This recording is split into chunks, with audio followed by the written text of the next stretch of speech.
तो जैसा कि हमने लास्ट एपिसोड के अंदर देखा था, बाइकिंग जो होती है वो फूट फूट कर रोने लगती है और वो रोते हुए बोलती है कि मैंने सारी मिस्ट्री को सोल्व किया और इन द एंड मैं अपने फादर से मिली, लेकिन मैं अपने फादर से यहाँ पर जी भर कर बात भी नहीं कर पाई, भी उससे पहले ही यहाँ से चले गए। और इतना बोलकर बाइकिंग जो होती है वो चैनी से बोलती है कि मास्टर, आपको याद होगा कि आपने मुझसे कहा था कि अगर मैं यहाँ पर जो जियांग यू है उसे दोस्त बना लेती हूँ तो आप मेरी कोई भी एक इच्छा को पूरा करोगे, तो इसीलिए मेरी रिवॉर्ड के तौर पर जो अपने फादर है उन्हें वापस चाहती हूँ।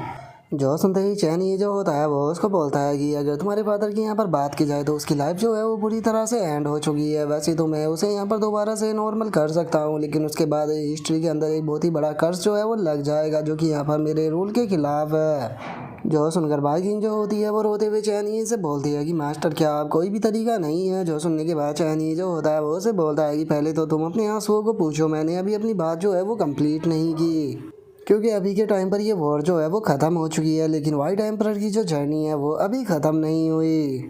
पूरे वर्ल्ड के अंदर बैलेंस को बनाए रखने के लिए मैं इस चीज़ के अंदर इंटरफेयर जो है वो नहीं कर सकता हूँ, लेकिन तुम उसकी डॉटर हो तो इसीलिए अगर तुम चाहो तो तुम इसके अंदर इंटरफेयर कर सकती हो। और इतना बोलते के साथ ही चैनी जो होता है वो बाइकिंग को एक की देते हुए उसे बोलता है कि इसका नाम 9 लाइफ रोटेसिंग मेथड है और इसे तुम एक सोल सीलिंग मेथड भी कह सकती हो। जो सुनते के साथ ही अब बाइकिंग जो होती है वो भी चैनी की बात को समझ जाती है और वो चैनी से बोलती है कि सोल सीलिंग टेक्निक मास्टर, मैं आपकी बात को समझ गई। और बाइकिंग के इतना बोलते के साथ ही हमारा व्यू स्पेस के अंदर आ जाता है, जहाँ पर कि हम देखते हैं कि जो इविल गॉड होता है वो भाग रहा होता है और वो भागते हुए बोलता है कि मैं उस यूनिवर्स के पूरी तरह से बाहर आ चुका हूँ, तो इसीलिए चाहे वो एरो जो है वो कितना भी ज़्यादा पावरफुल क्यों ना हो, लेकिन उसके बाद भी वो यहाँ तक नहीं पहुँच पाएगा। और उसके इतना बोलते के साथ ही हम देखते हैं कि जो वूया होता है वो उस एरो के ऊपर बैठकर वहाँ पर भी आ जाता है और वहाँ पर आने के बाद वो उससे बोलता है कि क्या सच में तुम्हें ऐसा लगा था कि तुम यहाँ से बचकर भाग सकते हो। आज इस एरो का यूज करने के बाद चाहे इसके लिए मुझे यहाँ पर अपनी पूरी सोल को भी डिस्ट्रॉय कर देनी पड़ जाए, लेकिन उसके बाद भी मैं यहाँ पर माउंटेन एंड सी वर्ल्ड के जो मेरे डिसेंडेंट है उन्हें एक ब्राइट फ्यूचर देकर रहूँगा।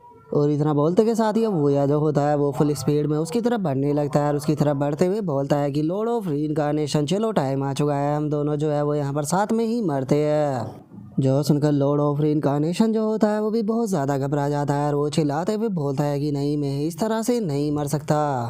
और उनके इतना बोलते के साथ ही हम देखते हैं कि वो एरो जो होता है वो सीधे जाकर जो इविल गॉड होता है उससे टकराता है, जो देखकर इविल गॉड चिल्लाते हुए बोलता है कि नहीं नहीं, मैं इस तरह से नहीं मर सकता। और इविल गॉड के इतना बोलते बोलते ही हम देखते हैं कि उसकी बॉडी जो होती है वो वहाँ से पूरी तरह से गायब हो जाती है।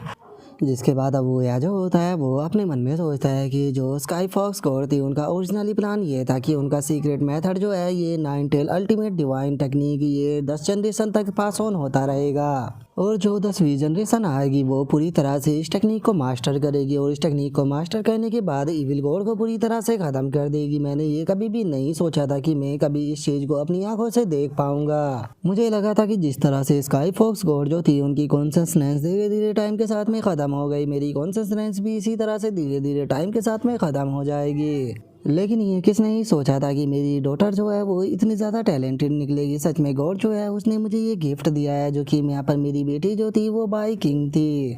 सच बताऊँ तो मुझे थोड़ा सा दुख है, क्योंकि मैं यहाँ पर अपनी डॉटर के साथ में रहना चाहता था, उसे बड़े होते हुए देखना चाहता था, लेकिन अब इस बारे में कुछ भी नहीं किया जा सकता। सच में ये बहुत ही ज़्यादा दुख की बात है। और वो ये सोच ही रहा होता है, लेकिन तभी जो बाइकिंग होती है उसके चिल्लाने की आवाज़ आती है, जो सुनकर वो या भी उस तरफ देखने लगता है। जिसके बाद अब हमें पता लगता है कि जो बाइकिंग है वो वहाँ पर अपनी गाड़ी को लेकर आ चुकी है, जिसे कि चैनी के द्वारा मॉडिफाई किया गया है, इसीलिए वो स्पेस के अंदर भी अब ट्रैवल कर पा रही है।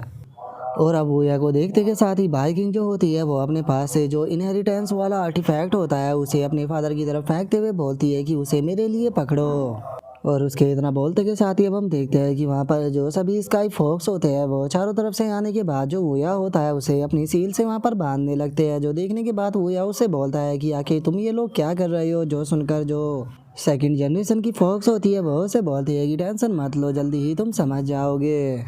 और उनके इतना बोलते के साथ ही अब हम बाइकिंग को देखते हैं, जो कि वहाँ पर जो 9 लाइफ रोटेसिंग मेथड होता है उसे वहाँ पर एक्टिवेट करने लगती है, जिस कारण हम देखते हैं कि अब वो अपनी पावर को जो वूया होता है उसकी बॉडी के अंदर डालती है और सीधे उसे उसी आर्टिफैक्ट के अंदर सील कर देती है, जिसके अंदर की बाकी की जो 9 टेल स्काई फॉक्स थी वो सील थी। और अब उसे सील कर देने के बाद जो बाई किंग होती है वो उस आर्टिफैक्ट को पकड़ते हुए बोलती है कि इतने सालों से आप मुझसे और मदर से दूर रहे और अब आप भी अभी आए थे, लेकिन आप दोबारा से भागने की सोच रहे हो। मेरे पागल डैडी, मैं इस बार जो है वो आपको इतनी आसानी से यहाँ पर नहीं जाने दूंगी। और इतना बोलते के साथ ही बाई किंग जो होती है वो उस आर्टिफैक्ट से चिपक कर बैठ जाती है। जिसके बाद अब हमारा व्यू जो होता है वो स्पेस के अंदर आ जाता है, जहाँ पर कि हम देखते हैं कि जो इविल कोड होता है वो अभी भी पूरी तरह से डिस्ट्रॉय नहीं हुआ होता, बल्कि उसकी शरीर का एक छोटा सा हिस्सा जो होता है वो बच गया होता है, जो कि देखने में किसी कीड़े जैसा लग रहा होता है। और अब वो जो होता है वो गुस्से में बोलता है कि चलो ये तो अच्छा हुआ कि मैं अपनी इस फॉर्म के अंदर वापस आ गया, जिसका मैं उस अटैक को सर्वाइव कर लिया। सच में ये बास्टर्ड इन्होंने तो यहाँ पर आज मुझे मार ही दिया था। सच में एक चीज़ तो माननी पड़ेगी, उस मरी हुई फॉक्स की जो ये फॉरबिडन टेक्निक थी ये सच में बहुत ही ज़्यादा खतरनाक टेक्निक थी। सच में इसने तो यहाँ पर मुझे मारने का तरीका जो था वो ढूंढ लिया था। अच्छा हुआ कि मैं वहाँ से बच निकला।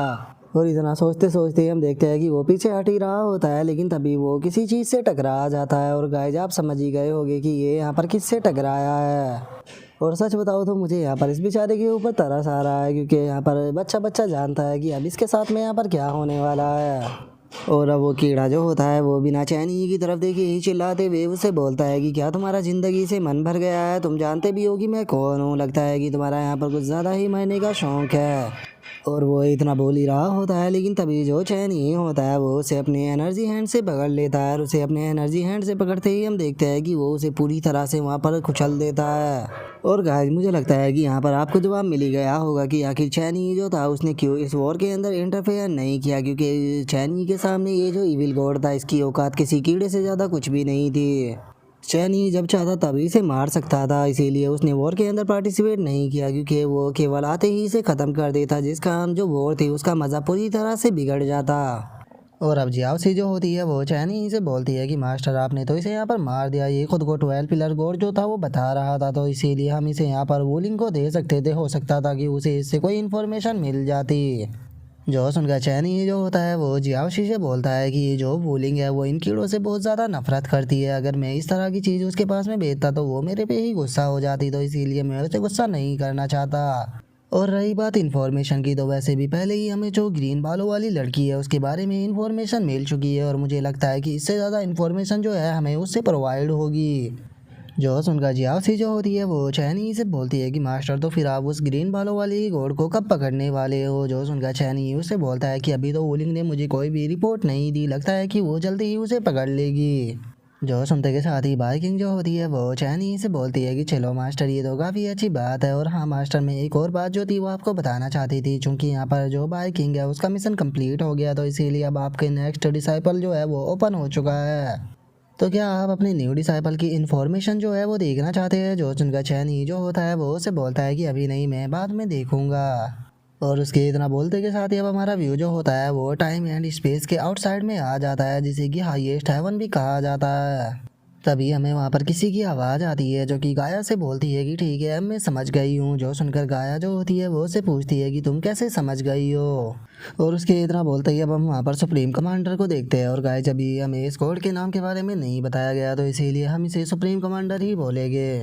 और अब सुप्रीम कमांडर जो होती है वो गाया से बोलती है कि हम लोग जो है वो इतने लंबे टाइम से एनर्जी जो थे वो कलेक्ट कर रहे थे, और अब एनर्जी जो है वो इनफ हो चुकी है, तो इसीलिए अब तुम्हें और ज़्यादा इसकी यहाँ पर काम करने की ज़रूरत नहीं। तुम उन सभी लोगों को इमीडिएटली वापस बुला सकती हो। और जैसे ही वे सभी लोग वापस आ जाए तो तुम्हें सभी के सभी को यहाँ पर ख़त्म कर देना होगा, और उसी के साथ में जो अनफिनिश प्रोडक्ट है उन्हें भी तुम्हें ख़त्म करना होगा, क्योंकि मैं यहाँ पर हेवन और वर्ल्ड के अंदर कोई भी ट्रैश जो है वो नहीं छोड़ना चाहती। और जैसे ही तुम इस सारे काम को यहाँ पर निपटा दोगी तो मैं किसी को भेज दूंगी, ताकि वो पर्सन जो है वो तुम्हें आउटसाइड यूनिवर्स में लेकर आ सके।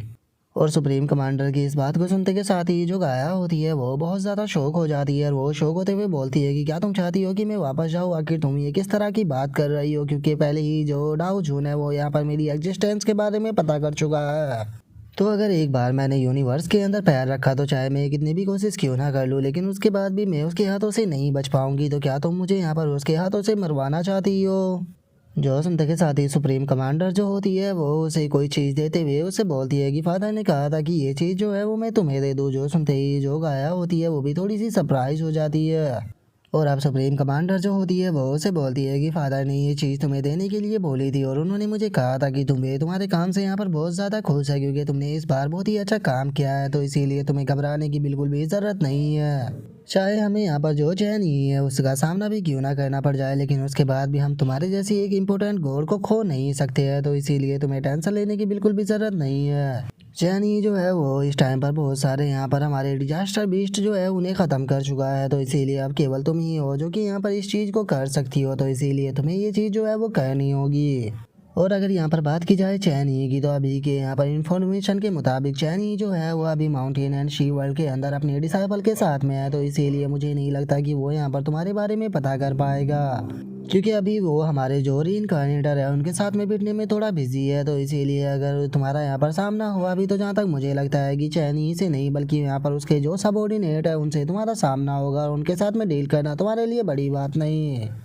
जो सुनते के साथ ही अब जो गाया होती है वो भी जाने के लिए तैयार हो जाती है और वो से बोलती है कि ठीक है, अगर जो गॉड ऑफ फादर है वो यही चाहते हैं तो मैं अब इस चीज़ को करने के लिए तैयार हूँ। जो ये डिजास्टर बीस्ट का काम है इसे मैं एक दिन में निपटा दूंगी। जो सुनकर सुप्रीम कमांडर जो होती है वो उसे बोलती है कि मैं जानती हूँ कि इस बार का जो तुम्हारा सफ़र है वो बहुत ही ज़्यादा मुश्किल होने वाला है, तो इसीलिए अगर तुम्हें कोई भी चीज़ की ज़रूरत हो तो तुम मुझे फ्रीली कांटेक्ट कर सकती हो। और उसके इतना बोलते के साथ ही हमारा व्यू जो होता है वो थोड़ी देर बाद पर आ जाता है, जहाँ पर कि एक बंदा जो होता है वो सुप्रीम कमांडर के पास में आता है, जो देखकर सुप्रीम कमांडर जो होती है वो उससे पूछती है कि क्या हुआ, तुम यहाँ पर क्यों आए हो। जो सुनकर अब वो गॉड जो होता है वो सुप्रीम कमांडर को बोलता है कि मैं यहाँ पर आपको रिपोर्ट करने के लिए आया हूँ कि जो गाया है वो वापस लौट चुकी है, और अब उसने वहाँ पर जाते के साथ ही डिजास्टर बीस्टों को भी ख़त्म करना शुरू कर दिया है, और उससे अलग एक और चीज़ जो है वो मैं आपको रिपोर्ट करने के लिए आया हूँ, जो कि ये है कि जो ये लॉर्ड इन लॉन्ग की टीम थी उसने सक्सेसफुली यहाँ पर उसका मिशन जो था उसे कंप्लीट कर दिया है और वो अब वापस आ रही है।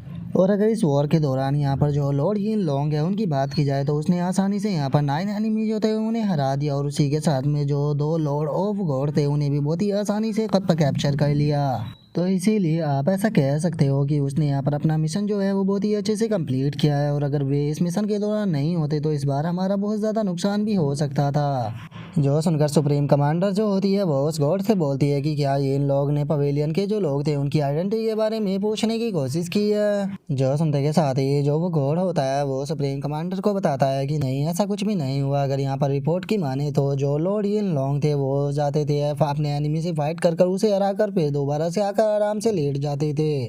तो ऐसा कहा जा सकता है कि जो लॉर्ड यिन लॉन्ग है उन्होंने ज़्यादातर टाइम जो है वो यहाँ पर बस एनिमी के साथ में फाइट करने पे या फिर आराम करने पे दिया है, उसके साथ सिवा उन्होंने और किसी दूसरी चीज़ के ऊपर बिल्कुल भी ध्यान नहीं दिया। यहाँ तक कि उसे साथ में खाने के लिए इनवाइट भी किया गया था, लेकिन उसने इस चीज़ के लिए भी मना कर दिया।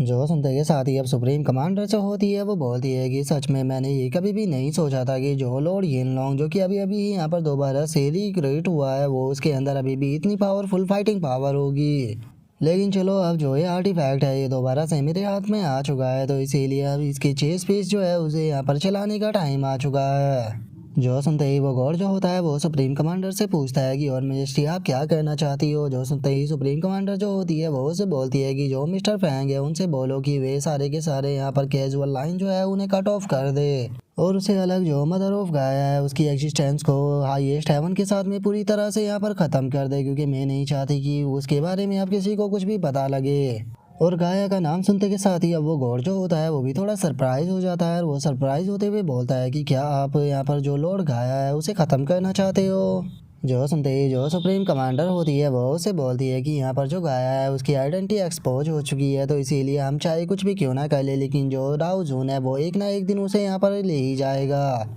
जिस कारण हमारा पूरा प्लान जो है वो ख़त्म हो सकता है। तो इसीलिए जो फादर है उन्होंने ये ऑर्डर दिया है कि जो गाया है उसे ख़त्म कर दिया जाए इससे पहले कि वो हमारे लिए ही खतरा बने।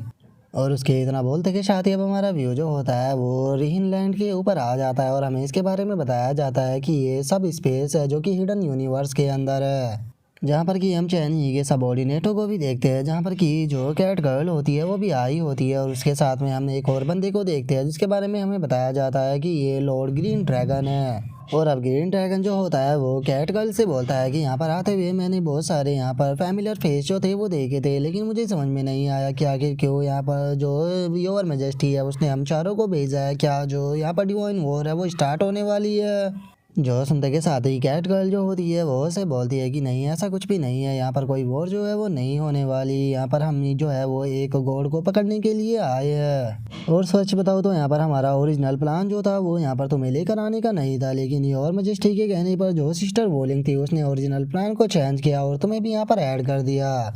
और उसके इतना बोलते के साथ ही हम वो देखते हैं कि वहाँ पर दो और डिवाइन बीस्ट जो होते हैं वो आ जाते हैं, जिनमें से एक डिवाइन ब्लैक टर्टल होती है और वहीं दूसरी जो होती है वो लॉर्ड ऑफ वर्मिलियन बर्ड होती है। और अब जो लॉर्ड ऑफ वर्मिलियन बर्ड होती है वो हंसते हुए बोलती है कि सच में इस बार तो यहाँ पर काफ़ी सारे आदमी भेजे गए और मैंने सिस्टर वोलिंग से सुना है कि जो 10,000 साल पुरानी ओटाकू गर्ल है वो भी यहाँ पर आई है, जो कि पर्सनली यहाँ पर एक्शन लेगी। इसीलिए मुझे नहीं लगता कि यहाँ पर जो ये मैटर है ये इतना सिंपल होने वाला है। जो सुनने के बाद ब्लैक टर्टल जो होती है वो बोलती है कि क्या हमारा अपोनेंट जो है वो बहुत ज़्यादा स्ट्रॉन्ग है।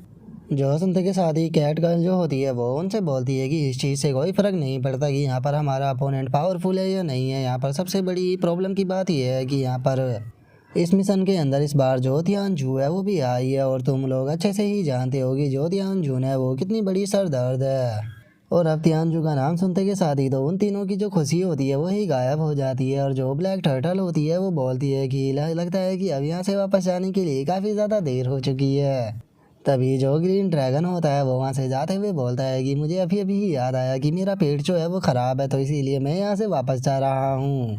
और उसके इतना बोलते के साथ ही हमारा व्यू जो होता है वो श्री लैंड के अंदर आ जाता है, जहाँ पर कि हम जो ट्री ऑफ क्रिएशन होता है उसको देखते हैं, जहाँ पर कि हम गाया को देखते हैं जो कि अपने किसी काम को कर रही होती है। तभी उसकी एक सबॉर्डिनेट आकर उसको बताती है कि मदर ऑफ गॉड जितने भी डिजास्टर बीस्ट थे उन सभी को क्लियर कर दिया गया है। जो सुनते ही गाया जो होती है वो अपने सबॉर्डिनेट से बोलती है कि ठीक है, जल्दी से ऑर्डर को भेजो कि जितने भी फैमिली मेम्बर है उन सभी को यहाँ पर इकट्ठा होना होगा, वो भी आधे घंटे के अंदर, क्योंकि आधे घंटे बाद जो है हम लोग यहाँ से सारी चीज़ों को क्लियर कर कर निकल रहे हैं। और उसके इतना बोलते के साथ ही पीछे से किसी की आवाज़ आती है जो कि गाया से बोलती है कि क्या सच में आधा घंटा जो है वो यहाँ पर काफ़ी रहेगा। और उसके इतना बोलते के साथ ही हम देखते हैं कि वहाँ पर जो वोलिंग होती है वो आ जाती है और वो वहाँ पर आते हुए बोलती है कि कैसा रहेगा कि मैं अगर तुम्हें 1 घंटा जो है वो और दे दूँ, तो क्योंकि मुझे लगता है कि अगले 1 घंटे के अंदर तुम यहाँ पर सारी चीज़ें जो है वो पूरी तरह से क्लियर कर दोगी, जो कि तुमने ये अढ़ाया जो है वो चारों तरफ फैला रखा है, जिसके बाद मैं अच्छे से तुम्हारी इन्वेस्टिगेशन कर पाऊंगी। और अब वोलिंग को देखते के साथ ही गाया जो होती है वो चिल्लाते हुए बोलती है कि लॉर्ड डिवाइन फियोनिक्स वोलिंग, आखिर आप यहाँ पर क्या कर रही हो। अब मुझे समझ में आया कि आखिर यहाँ पर मेरे बच्चे जो थे उन्होंने यहाँ पर कोई भी अलार्म क्यों नहीं बजा पाए, क्योंकि यहाँ का ऑलरेडी सिस्टम जो है वो तुम्हारे कंट्रोल में है। लेकिन लॉर्ड ऑफ डिवाइन फियोनिक्स, आप इस टाइम पर मेरी टेरिटरी के अंदर बिना मेरी मर्जी के आ गए हो, तो इसीलिए आपको यहाँ पर मुझे एक्सप्लेनेशन जो है वो देनी होगी। जो सुनकर वोलिंग जो होती है वो उसे बोलती है कि अपनी बेफालतू की एक्टिंग करना बंद करो, क्योंकि मैं तुम्हारे साथ में यहाँ पर इस एक्टिंग का खेल खेलने के लिए नहीं आई हूँ। यहाँ पर मेरा फैमिली मेम्बर जो है वो तुम्हें देखना चाहता है, तो इसीलिए तुम्हें मेरे साथ में चलना होगा। जो सुनते के साथ ही गाया जो होती है वो उसे बोलती है कि अगर यहाँ पर जो डाउजून है वो पर्सनली आए होते तो हो सकता था कि मुझे यहाँ पर उनके साथ में जाना पड़ता, लेकिन अगर बात की जाए तुम्हारी तो तुम बस अब एक छोटी सी बर्ड हो जो कि अपने पैरों की इंजरी को भी हील नहीं कर सकती। और उसके इतना बोलते के साथ ही अब हमें वहाँ पर किसी और की भी आवाज़ आती है जो कि हंसते हुए बोलती है कि ज़रा देखो तो इस ग्रीन मॉन्स्टर को, जिसकी ब्रेस्ट जो है वो उसके सर से भी ज़्यादा बड़ी है, ये यहाँ पर तुम्हारे साथ में किस तरह से बात कर रही है। और उसके इतना बोलते के साथ ही हम देखते हैं कि वहाँ पर एक और लड़की जो होती है वो आ जाती है और वहाँ पर आने के बाद वोलिंग से बोलती है कि ज़रा देखो तो ये जहाँ पर तुम्हें इडियट बोल रही है, क्या इसके बाद भी तुम इसे कुछ नहीं करोगी। सच में ये तो मैंने पहली बार देखा है कि किसी ने तुम्हारी इस तरह से इंसल्ट की और तुम अभी तक भी इतनी शांत बैठी हुई हो। और अब इस लड़की को देखते के साथ ही तो जो गाया होती है उसकी हालत ख़राब हो जाती है और वो घबराते हुए बोलती है कि 1 मिनट रुको, कहीं तुम यहाँ पर हेवन एंड वर्ल्ड डिस्ट्रॉय और लिविंग बीइंग तो नहीं हो। और अब इस बात को सुनते के साथ ही वो लड़की जो होती है वो बहुत ज़्यादा खुश हो जाती है और वो खुश होते हुए बोलती है कि क्या तुमने मेरी स्टोरी जो है वो सुनी है। और अब हमें इसके बारे में बताया जाता है कि ये एक आर्टिफैक्ट है जिसे कि ऑल लिविंग बीइंग्स का सबसे अच्छा किलिंग आर्टिफैक्ट भी कहा जाता है। और अगर इसके यहाँ पर आर्टिफैक्ट नाम की बात की जाए तो इसका नाम heaven and earth destroying sword है और उसके साथ में इसका नाम तियानजू है। और तियानजू की बातों को सुनने के बाद गाया जो होती है वो घबराते हुए उसे बोलती है कि मैं तुम्हारे बारे में जानती हूँ, तुम इस वर्ल्ड के सबसे पावरफुल आर्टिफैक्ट हो जो कि इस वर्ल्ड के अंदर हर एक चीज़ को डिस्ट्रॉय कर सकता है। और चूंकि तुम यहाँ पर आए हो तो इसीलिए मुझे लगता है कि हम लोग जो है वो बैठकर आराम से बातें कर सकते हैं। और इतना बोलने के बाद गाया जो होती है वो घबराते हुए अपने मन में सोचती है कि अब मुझे समझ में आया कि अपनी इतनी मेहनत करने के बाद भी मैं heaven and earth destroying sword जो थी उसे नहीं ढूंढ पाई थी। असल में ये तो डाउजन के हाथों में थी। मुझे लगता है कि ये न्यूज़ जो है वो मुझे जल्द से जल्द सुप्रीम कमांडर को देनी चाहिए, क्योंकि ये बहुत ही बड़ी न्यूज़ है। इससे यहाँ पर हमारी प्लान के ऊपर बहुत बड़ा इफेक्ट पड़ेगा और हम सभी के ऊपर बहुत ही बड़ा डिजास्टर भी आ सकता है। और अब गाया के इतना सोचते के साथ ही हमारा आज का एपिसोड जो होता है वो यहीं पे कंप्लीट हो जाता है। तो नेक्स्ट एपिसोड के अंदर देखिए कि आगे क्या होता है। अगर आप लोगों को वीडियो अच्छी लगी हो तो लाइक करना, चैनल को सब्सक्राइब करना। मैं मिलता हूँ नेक्स्ट एपिसोड में, तब तक के लिए बाय बाय गाइस।